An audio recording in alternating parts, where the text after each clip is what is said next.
Swastiastu. Halo teman-teman semua, perkenalkan nama saya Nilo Eva Arianti dengan NIM 2502015161 Universitas Hindu Indonesia, Fakultas Ekonomi Bisnis dan Pariwisata, Program Studi Manajemen, kelas 1A Manajemen Pagi. Di sini, saya akan menjelaskan dan memberikan contoh 4 fungsi manajemen. Untuk lebih jelasnya, simak video berikut. Apa itu fungsi manajemen? Fungsi manajemen adalah elemen-elemen dasar yang selalu melekat pada proses manajemen perusahaan dan dijadikan acuan manajer dalam melaksanakan fungsi perusahaan. Nah, apa saja yang masuk ke dalam fungsi manajemen? Yang pertama, ada planning atau perencanaan. Perencanaan adalah tahap awal yang cukup penting untuk perjalanan bisnis ke depannya. Pada tahap ini, seorang harus menentukan tujuan jangka pendek maupun jangka panjang yang ingin dicapai oleh perusahaan. Kedua, ada pengorganisasian. Pada tahap ini, seorang bertugas untuk membentuk tim atau organisasi yang tepat untuk melaksanakan rencana yang telah dirumuskan. Tahap ini juga merupakan salah satu proses dari pengalokasian sumber daya, khususnya sumber daya manusia. Manajer menentukan peran dan posisi apa saja yang dibutuhkan dalam organisasi. Posisi tersebut dibentuk dengan memiliki tugas, wewenang, serta tanggung jawab masing-masing, serta bagaimana penyelenggara dengan posisi lain. Yang ketiga, ada pengarahan. Ketika pekerjaan-pekerjaan sudah dilakukan oleh tim, maka tugas dari seorang manajer adalah untuk mengkomunikasikan visi dari perusahaan tersebut. Visi dapat diartikan sebagai pandangan yang jauh tentang apa yang akan terjadi di masa mendatang pada perusahaan. Dan fungsi terakhir manajemen adalah tahap pengawasan.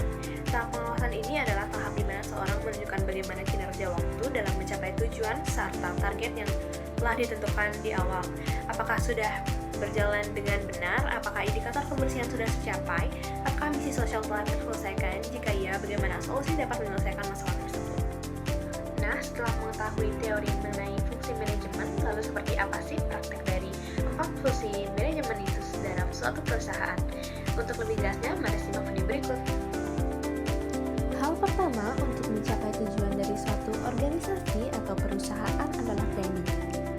Dalam planning, seorang manajemen menentukan tujuan perusahaan dapat dalam bentuk kuantitatif maupun kualitatif.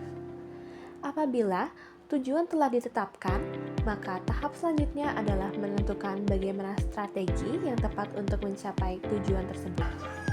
Setelah strategi dirumuskan, selanjutnya seorang manajemen harus mengalokasikan sumber daya yang dimiliki untuk menjalankan strategi tersebut. Lalu, untuk yang kedua yaitu pengorganisasian. Manajer menentukan peran atau posisi apa saja yang dibutuhkan dalam organisasi.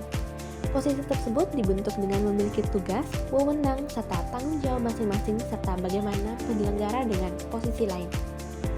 Dari banyaknya posisi yang ada dalam organisasi, mereka harus dapat bekerja sama dan kooperatif untuk mencapai tujuan perusahaan.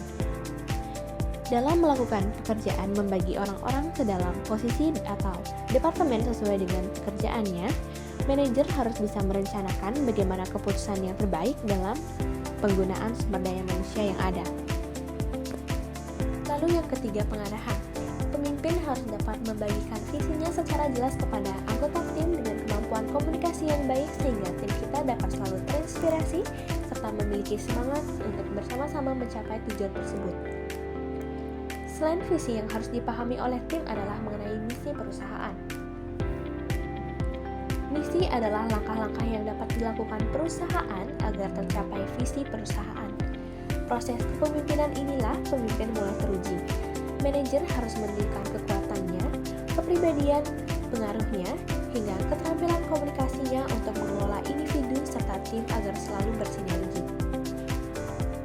Pada praktiknya, kemampuan terhadap perusahaan sosial yang masih dalam tahap pemula adalah hal yang harus terus-menerus diolah dan dikembangkan. Lalu yang terakhir adalah pengawasan.